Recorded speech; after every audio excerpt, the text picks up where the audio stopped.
பார்க்க போகிறது customs basics நம்ம பார்க்க போகிறோம். எஸ், கஸ்டம்ஸ் டியூட்டினா என்ன அப்படின்னு நம்ம பார்க்க போகிறோம். Very simple. சிஎம்ஏ இன்ட்ரெஸ்ட் ஸ்டூடெண்ட்ஸுக்கு யூஸ் ஆகும்.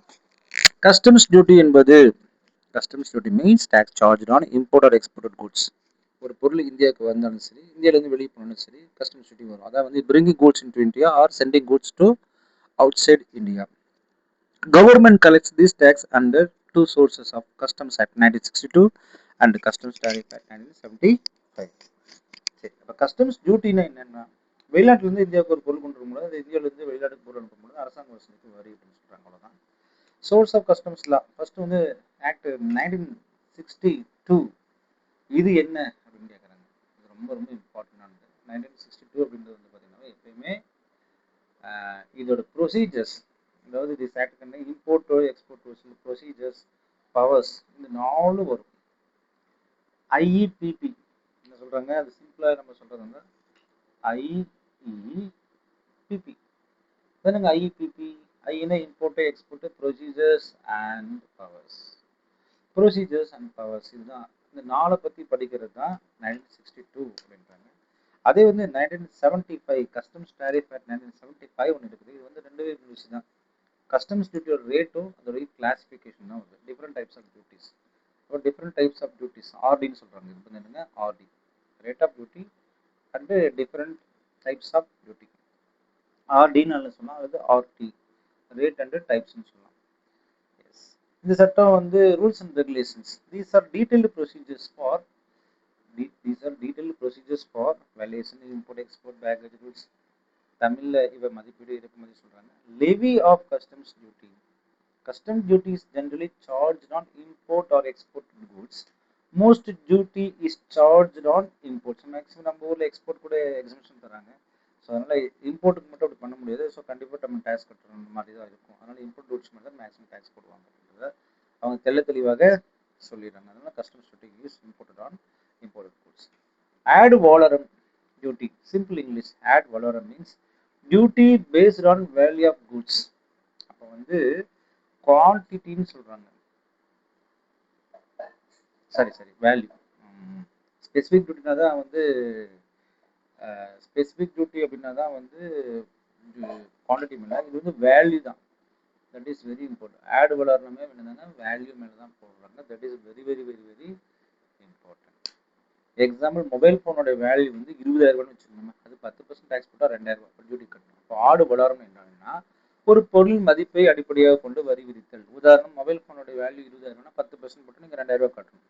ஸோ இது வந்து ஆடு வளரணும். ஸ்பெசிஃபிக் டியூட்டி அப்படின்றது வந்து எது மேலே போடுவாங்கன்னா பராட்டோட குவான்டிட்டி மேலே போடுவாங்க. நம்ம அதை பின்னால் பார்க்க போகிறோம்.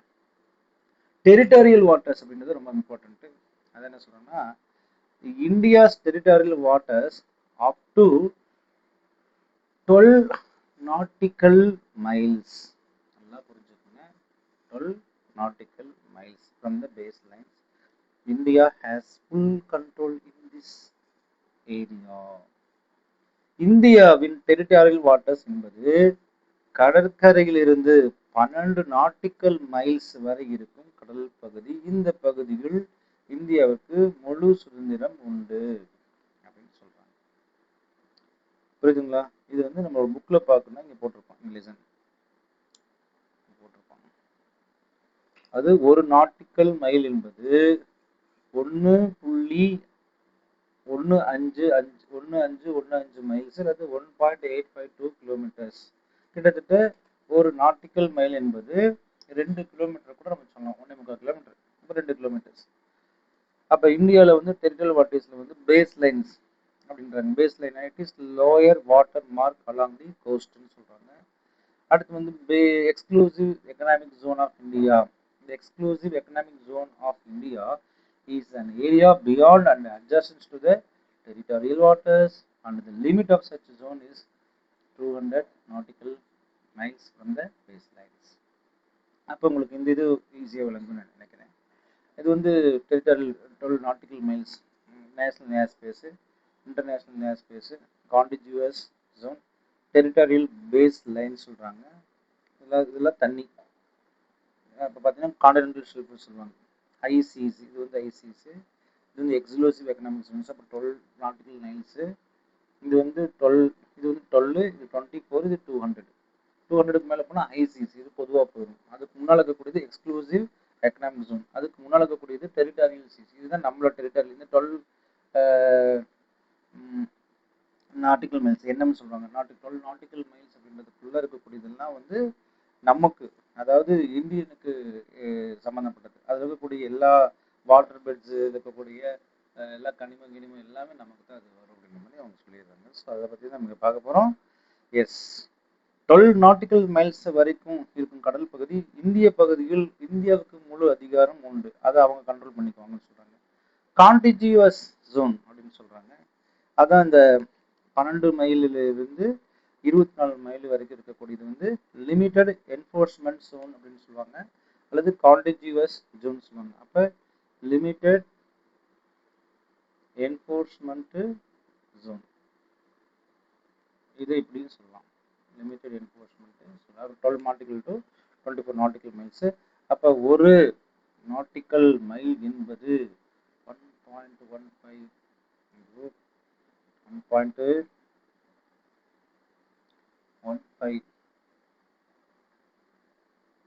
1515 மைல்ஸ், 1515 மைல்ஸ் அல்லது 1 நாட்டிக்கல் மைல் என்பது 1.852 கிலோமீட்டர்ஸ் அப்படின்றது நீங்கள் தெரிஞ்சுக்கணும், ரொம்ப முக்கியம். 1 நாட்டிக்கல் மைல் என்பது 1.852 கிலோமீட்டர்ஸ் அப்படின்றத நீங்கள் தெரிஞ்சுக்கோங்க. எஸ், நாட்டிக்கல் மைல்ஸ் முடிஞ்சிச்சு இல்லையா? இது வரைக்கும் நம்மளோட.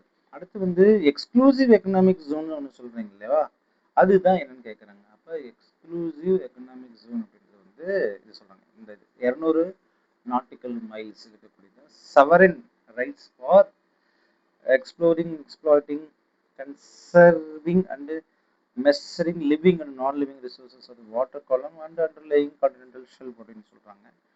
இதுதான் வந்து 200 nautical. India gets economic rights. இங்கே ஃபிஷிங், ஆயில், மினரல்ஸு எல்லாமே நமக்கு தான் சொன்னாங்க. அப்போ 200 நாட்டிக்கல் மைல்ஸ் இருக்கும் பகுதி, இந்த பகுதியில் இந்தியாவுக்கு மீன்பிடி, எண்ணெய், கனிம வளங்கள் பயன்படுத்தும் உரிமை உண்டு அப்படின்னு சொல்கிறாங்க. அடுத்து வந்து கான்டினென்டல் ஷெல்ஃப் அப்படின்றாங்க. என்னங்க கான்டினென்டல் ஷெல்ஃப் எடுத்து பாருங்க. இந்த நம்ம இப்படி தான் நான் சொன்னேன், கடற்கரை இங்கே தான் இருக்கும். கடற்கரை வந்து உடனே நம்ம அந்த சீக்கு போயிடாது, தட் மீன்ஸ் ஆள் கடலுக்கு போயிடாது. ஸோ இப்படி இருக்குது, இப்படி இருக்குதா, இப்படி வந்து இந்த சீபட்டி இப்படி போய் இங்கே தான் போகுது. அப்போ இங்கே வந்து கான்டினென்டல் ஷெல்ஃப், அதாவது என்ன சொன்னால் 200 நாட்டிக்கல் மைல் இருக்கக்கூடிய கான்டினென்டல் ஷெல்ஃபில் வந்து இந்த இடத்துல வந்து சவரன் டெரிட்டரி, இது வந்து sovereign rights to the water column and continental ஷெல்ஃப்னு சொல்கிறாங்க. அப்போ பார்த்தீங்கன்னா நல்லா கவனிச்சுக்கணும், இந்த கான்டினென்டல் ஷெல்ஃப் அப்படின்றது வந்து ரொம்ப important. Seabed area attach to land territory. அப்படின்னு லேண்ட் டெரிட்டரி இங்கேருந்து அப்படியே இருக்கும். இந்த லேண்ட் டெரிட்டரி இங்கே இருக்கக்கூடியதுனால சீபெட்டு, அதாவது நான் இங்கே தான் இதான் பீச்னு வச்சுக்கலாமே, இந்த பீச் இங்கே அலை வந்துட்டே இருக்கும். ஸோ இங்கே நம்ம இருக்கிறோம், நம்ம மக்களாக நின்றுக்கிறாங்கன்னு வச்சுக்கலாமே. இந்த சீபெட்லேருந்து நம்ம ஆழம் இப்படி தான் போகணும், இப்படி டப்புன்னு இப்படி இறங்கிறாது டக்குன்னு, புரியுதுங்களா? ஆழம் அப்படி இறங்காது. எப்படி தான் இறங்குங்க, அது ஒரு மாதிரி தான் இறங்குது. இட் மீன்ஸ் இப்படி நான் சொன்ன மாதிரி இப்படி போய் இப்படி வந்திருக்கும் இல்லைங்களா? அதுதான் இந்த 200 நாட்டிக்கல் மைல்ஸ்ன்றதுல ரொம்ப ரொம்ப இம்பார்ட்டண்ட்டாக அவங்க சொல்கிறாங்க. அந்த வந்து seabed area attach to land territory. India can use natural resources from seabed. அந்த சீபெட்லேருந்து நீங்கள் என்ன செஞ்சுக்கலாம், உங்களுடைய கனிம வளங்கள் எல்லாம் நீங்கள் என்ன செஞ்சுக்கலாம், பயன்படுத்திக்கலாம்னு சொல்கிறாங்க. அப்போ இது எப்படி நம்ம புரிஞ்சுக்கணும் அப்படின்னு பார்த்தீங்கன்னா, டெரிட்டரியல் வாட்டர்ஸ் வந்து 12 நாட்டிக்கல் மைல்ங்க, கான்டிகுவஸ் ஜோன் வந்து 24 நாட்டிக்கல் மைல். அடுத்து வந்து எக்ஸ்க்ளூசிவ் எக்கனாமிக் ஜோன் வந்து 200 நாட்டிக்கல் மைல் அப்படின்றாங்க. அப்போ இந்த இடத்துல வந்து பாண்டுக்கு வந்து முழு அதிகாரம் இருக்குது, 24 நாட்டிக்கல் மைல்ஸ் வந்து கண்காணிப்பு இருக்குது, 200 அப்படின்றது வந்து பொருளாதார உரிமை, அதாவது இருக்கக்கூடிய கனிம வளங்கள்லாம் நம்ம எடுத்துக்கலாம், சுரண்டி எடுக்காதீங்க, எடுத்துக்கோங்க அப்படின்னு சொல்கிறாங்க. வெரி சிம்பிள்ஸ், அவ்வளோதான் இந்த கான்செப்ட். உங்களுக்கு ஈஸியாக விளங்கியிருக்குன்னு நினைக்கிறேன் இந்த கான்டினென்டல் ஷெல்ஃப் பற்றி நான் சொன்னது. அடுத்தது ஒரு சின்ன பாயிண்ட் இருக்குது, நம்ம அதையும் சொல்லிடலாம். கஸ்டம்ஸ் டியூட்டி வந்து நம்ம உங்களுக்கு உதாரணத்தில் விளக்கற எக்ஸ்பிளைன் பண்ணுறேன். Suppose a person imports laptop from USA, cost of laptop is 50,000 and rate of duty is 20%. You have to pay 10,000 for that laptop. 50,000 if you are bought. நீங்கள் 50,000 வாங்கினா 10,000 நீங்கள் செலுத்தி தான் ஆகணும், மொத்தம் நீங்கள் 60,000 கட்டணும் அப்படின்றாங்க. அப்போ government charges tax because of goods are brought into India. அப்போ ஏன் சார் இறக்குமதிக்கு மட்டும் வரி அதிகமாக போடுறாங்க அதிகமாகும், அப்போ தான் நம்ம பிழைக்க முடியும் இல்லைங்களா? அதனால ஒரு அமெரிக்காவிலிருந்து லேப்டாப் இந்தியா கொண்டு வருகிறார், அவருக்கு டேக்ஸ் அதை பார்த்தாச்சு. ஆட் வளரும் டியூட்டி அப்படின்றது வந்து என்ன சொன்னேன், duty based on value.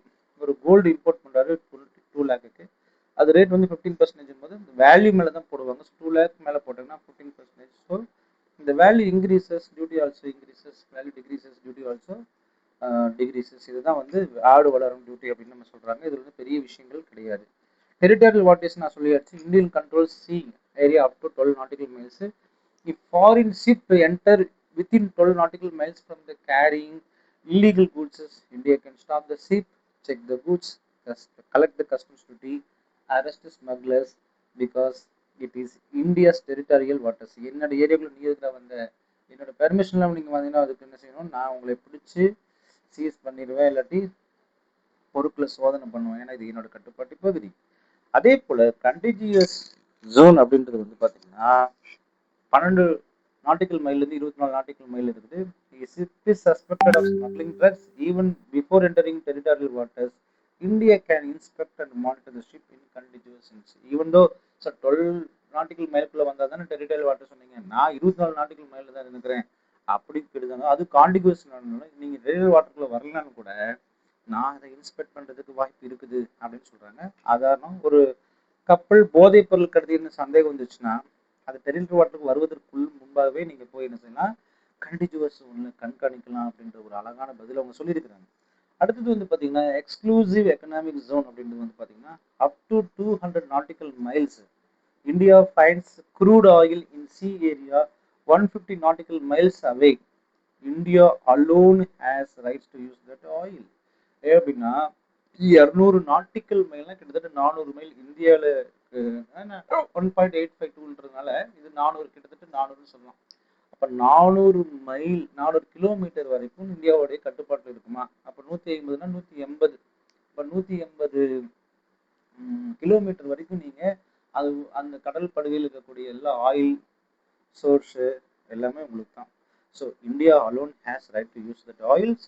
Other countries cannot take it without permissions from India. So அதனால் ரொம்ப முக்கியமான விஷயம் அப்படின்னு சொல்கிறது உங்களுக்கு ஈஸியாக விளங்கியிருக்கும். கான்டினென்டல் ஷெல்ஃப் அப்படின்றதுக்கு ஒரு வித்தியாசம் சொல்கிறாங்க. Natural gas is found under the sea bed connected to the Indian land. நம்ம இந்த பிக்சரில் பார்த்தோம், யூ கேன் அண்டர்ஸ்டாண்ட். இங்கே பார்த்துருப்பீங்க. எஸ், இங்கே நேச்சுரல் கேஸ் எல்லாம் இருக்கும். India can extract and use that gas because it is part of continental shelf அப்படின்னு சொல்லுவாங்க. ஸோ கான்டினென்டல் ஷெல்ஃப் அப்படின்றதும் ரொம்ப ரொம்ப இம்பார்ட்டன்ட். அதுதான் அந்த எக்ஸ்க்ளூசிவ் எக்கனாமிக் ஸ்போன்லேயே இருக்கும். ஸோ கான்டினென்டல் ஷெல்ஃப் அப்படின்றாங்க. கடலடியில் இந்திய நிலப்பரப்பின் தொடர்ச்சியாக இருக்கும் பகுதியில் நேச்சுரல் கேஸ் கிடைச்சால் அதை இந்தியா எடுத்து பயன்படுத்தலாம். That is called continental shelf அப்படின்னு சொல்கிறாங்க. இப்போ ஃபைனல் சம்மரி நீங்கள் பார்க்குறீங்க. கஸ்டம்ஸ் டியூட்டினா என்னென்னா இம்போர்ட் எக்ஸ்போர்ட் பொருளுக்கு நம்ம பண்ணுறோம். ஆடு வளரும் டியூட்டிலிருந்து வேல்யூ பொருளுக்கு போகணும். டெரிட்டரியல் வாட்டர் என்பது 12 nautical மைல்ஸ்க்கு இருக்கும். அப்போ ஸ்மக்லிங் கூட்ஸ் ஏதாச்சும் வந்துச்சுன்னா அதை நீங்கள் ஃபாலோ பண்ணலாம். காண்டிஜுவஸ் ஜோன் அப்படின்றது 24 kilometers. அதுலேயும் எந்த ஒரு கப்பல் வந்து நீங்கள் மானிட்டர் பண்ணுறதுக்கு வாய்ப்புகள் உண்டு. எக்ஸ்க்ளூசிவ் எக்கனாமிக் ஜோன் அப்படின்றது 1200 nautical miles. இதில் வந்து நீங்கள் ஆயில் எக்ஸ்ட்ராக்ஷன் பண்ணலாம். கான்டினென்டல் ஷெல்ஃப் அப்படின்றது வந்து rights over the sea bed resources like the natural gas. So students, you can easily understand. This is from Sathyamurthy. Thank you.